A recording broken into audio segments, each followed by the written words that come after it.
So I'm Dave. I'm Norm. Don will join us soon. And Bill, if you recognize this place, you know what's coming. Hey, Bill. Good to see you again. Sorry about coming in late, but as Dave mentioned, we're going to take a little bit of a walk down memory lane. So I want you to think back, maybe about 30-some years ago, the days of the 80s. There's big hair, rock and roll music. David Lee Roth, he had hair back then, right? We were doing $9 dances out at St. Jane Francis with beer and setup, and we were doing the bull and oyster roast at the Fontainebleau. Are we starting to bring back a little bit of a memory here, Bill? We should be. So Bill, while we're sorry we can't be there in Arizona, we're not half as sorry as you're going to be when this video's over. Remember this spot? Let me do my best impression of Bil Seaman. Oh, I'm gonna be sick.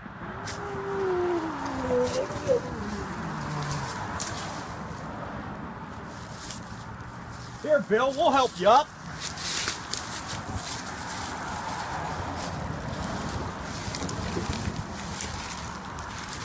Don't puke on my shoes.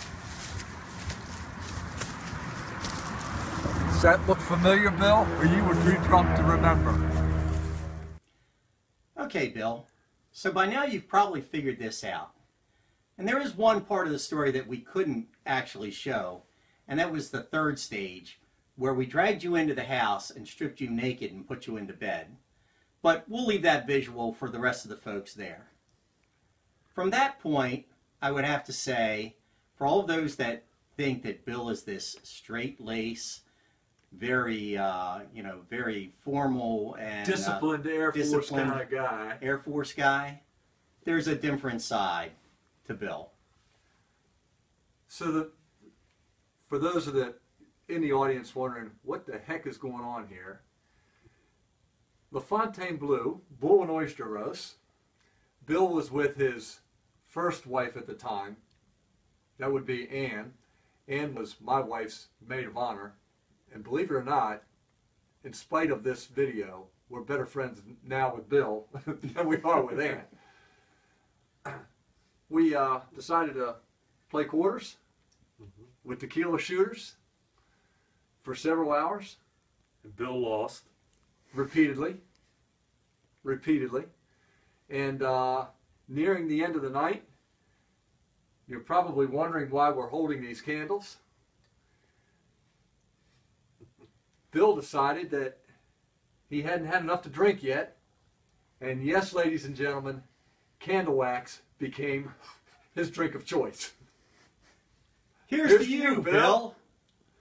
So we got to tell them about they were going to call the cops on us. Yeah, they were going to call the police that night. And we talked them out of it, even though Bill was falling and dancing across the tables.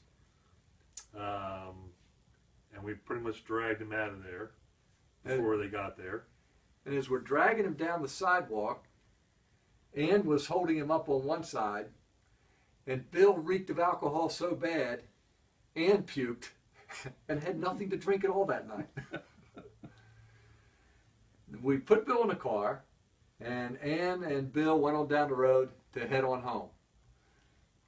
It was at that point when Ann decided she didn't want Bill puking in her new Mazda RX-7, so she pulled over and kicked him out as he was saying, "Oh, I'm gonna be puke. sick. I'm gonna puke." Of course, that was also on top of having run out of gas, because Bill was supposed to gas the car up before the dance.